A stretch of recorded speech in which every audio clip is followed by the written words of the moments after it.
Hello, everybody. My name is Carol McCullough. I am the founder of the Butterfly Readers. I have prepared a presentation for you on PowerPoint.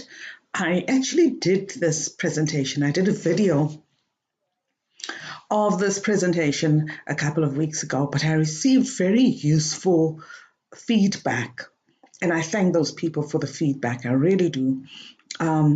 The visuals weren't very good. I'm not going to go into detail. I don't want to waste time. Suffice to say, I obtained a webcam and I'm very happy with the results. Let's get on with it. As I said, I'm the founder of the Butterfly Readers. The Butterfly Readers is a non-profit organization that deals specifically with struggling readers. A struggling reader is a child who is attending school every day but is not making progress, is not learning in any of the learning areas. And so we provide intervention to help those children out of that slump, out of that rut in which they find themselves. And it is possible to help them. The sooner we identify such children, the better. But we'll talk about those processes much later on. Let's get on with what I have prepared for you for today.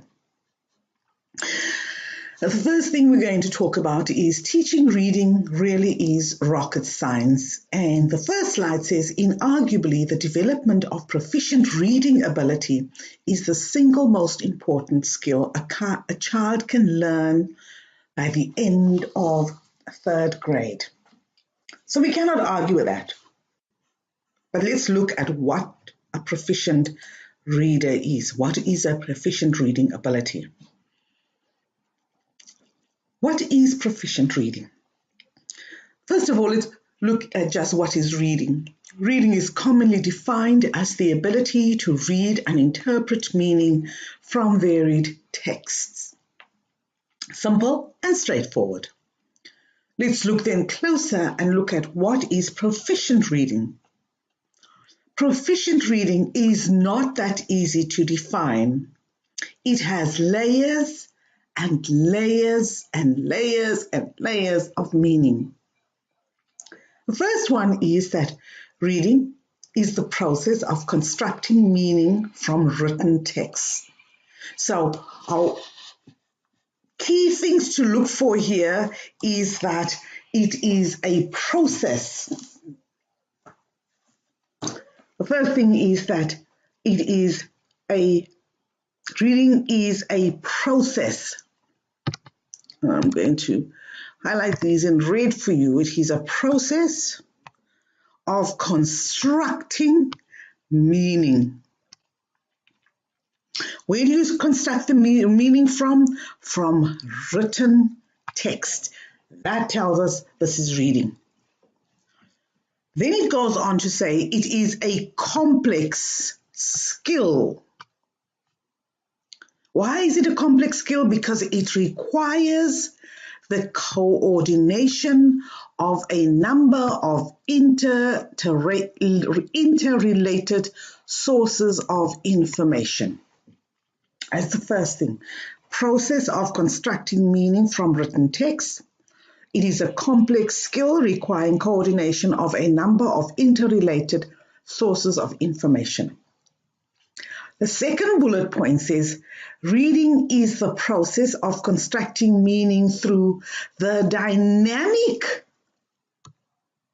interaction among one, the reader's existing knowledge. This is very important. The reader's existing knowledge.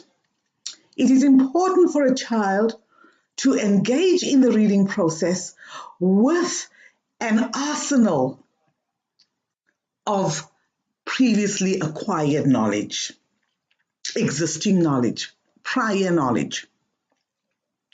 And I'm going to talk about that later on. I just want to point out to you that this point is one of the key areas we focus on in the Butterfly Readers. This existing knowledge. Number two, the information suggested by the text being read, the information suggested by the text being read. That is, the child uses this existing knowledge together with the suggested information in the text that is being read. And number 3, the context of the reading situation. This is a very important one, the context of the reading situation. Teachers are inclined to believe, and this is the world over, that reading is just for the subject English, the language practice and the language development. It is not true at all. It's not even remotely true. A child reads in history, they read in geography, they read in math, they read in science, they read in biology, they read in health, they read in accountancy, they read in business economics, they read in every conceivable subject. So it is important that we develop proficient readers for overall success in school. The next area that we're looking at, the third bullet, says reading proficiency at the end of primary school requires that students be able to identify the words on the page accurately and fluently. That students identify the words on the page both accurately and fluently. I'm going to close the screen so that I can go back to my other screen. And that they have enough knowledge and thinking ability to understand the words, the sentences, and the paragraphs. Let me go back to the screen so that we can discuss this. And that they have enough knowledge and thinking ability to understand. What must they understand? They must understand the words, the sentences, and the paragraphs, which ultimately makes up the text. And that they be motivated and engaged enough to use their knowledge and thinking ability to understand and learn from the text. I'm going to pause here. If you are not interested and you don't engage in a text, you will not be motivated to think about it, to understand it, to read it. I don't understand everything. Certain things I don't understand. And when I read texts that science fiction is one of them. I'm not a science fiction reader. And so my husband is a science fiction reader and he reads thousands of science fiction books. But I can read a science fiction book and I will read page 175 to 100 times and I will not know what the dickens is going on. But give me a memoir. Give me Isaac Asimov, a memoir, and I will read the first page and say, yes, I am motivated to love and understand it. So one of the key things we need to do, and we'll talk about this later on, is to help a child find that one book that will unlock for them the pleasure and joy of reading. But we'll come to that.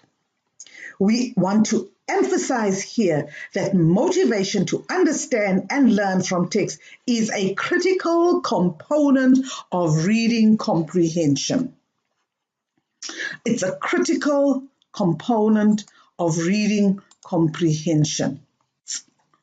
We want to emphasize that motivation to understand and learn is a critical component of reading comprehension.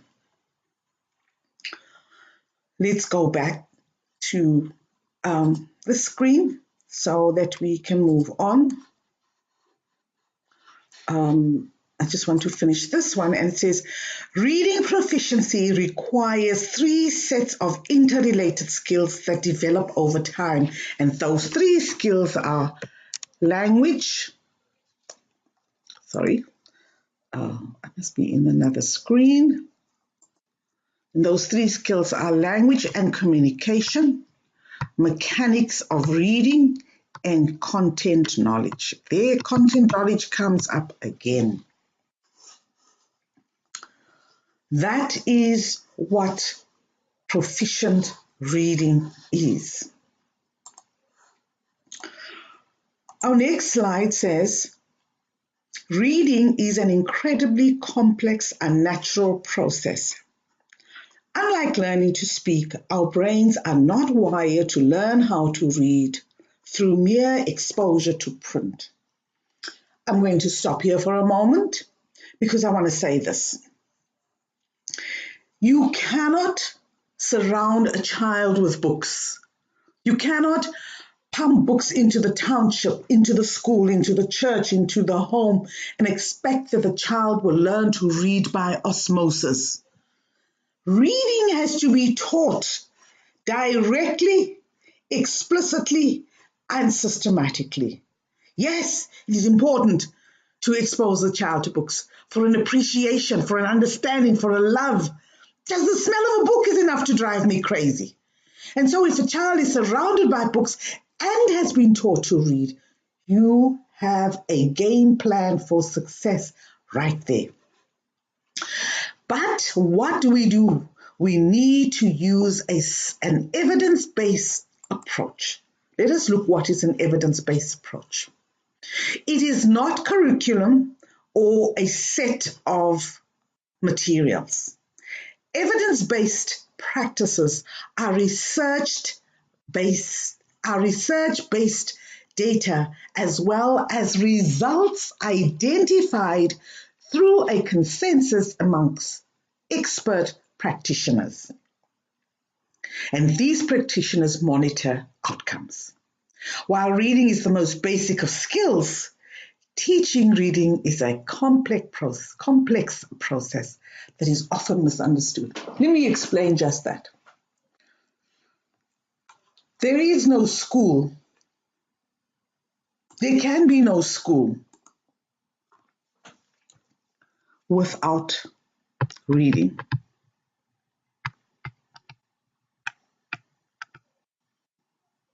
There can be no school without reading. Learning to read and teaching reading.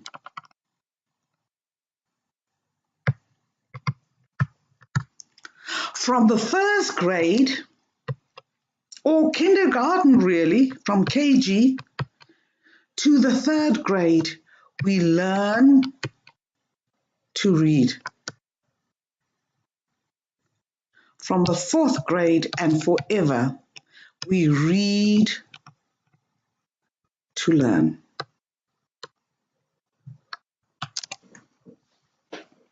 That is simply just the way it is. So let us make good use of those 4 years that we have the child with us, from kindergarten to the 3rd grade. Let us use that time very well.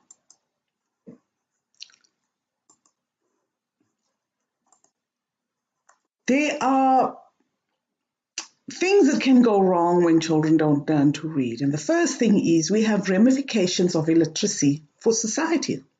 The first is that the link between academic failure and delinquency, the link between violence and crime, and I also want to add the link between violent crimes. These are all welded to reading failure. By the time they are off to the prison, we must know that we failed that child in teaching them to read.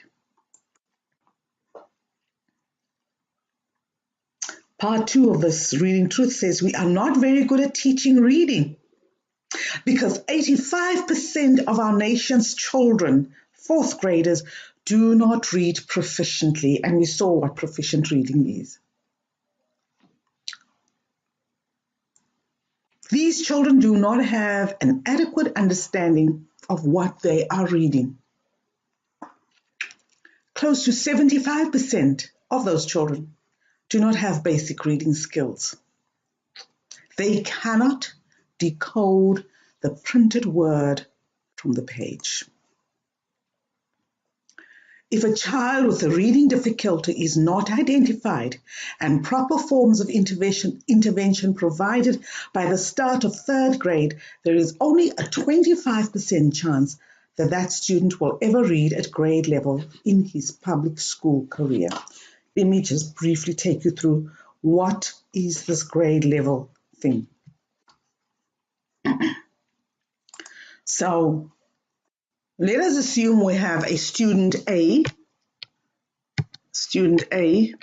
who is in grade 5. Child is referred to us in the Butterfly Readers. This child is failing every subject at school, playing true and smoking and doing all sorts of things.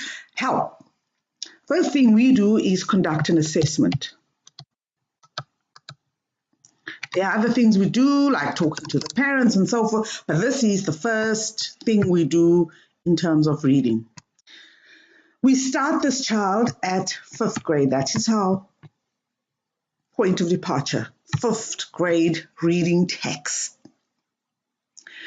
Child reads only 3 words there in 1 minute.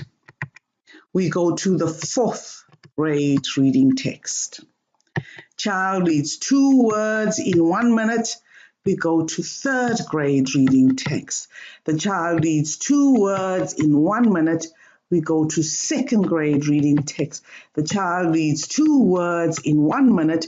We then go to 1st grade reading text, and the child reads half of the page.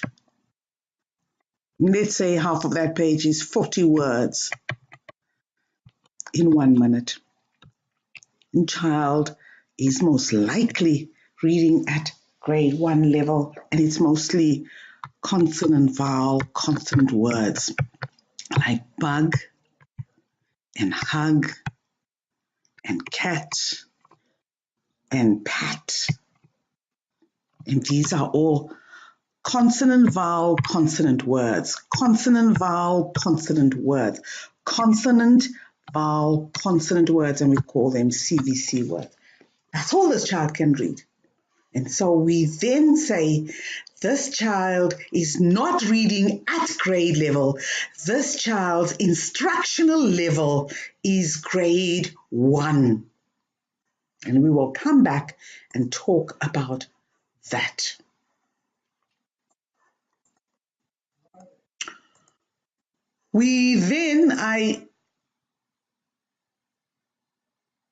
I'm going to stop at this slide here because I don't want the slides to be too long. It's difficult to upload them, and people get bored watching lengthy expositions and nonsense, and people love hearing their own voices. I don't want to do that. I want to stop here, and then I'm going to review the slide, and then I'm going to this video, this video, and then I'm going to go on to the next one. Let's get out of here for now. And I don't know why is that saying yes. Thank you very much for your time, and thank you very much for spending this time with me. I do appreciate it. I'm now going to go on and do the next slide, and then I'll post that as well. Enjoy it. Please do subscribe to my channel. Do ask me questions. If you have my email, if you have my WhatsApp, please ask me questions. I'd love to engage with you. This work is important. Thank you, and bye-bye.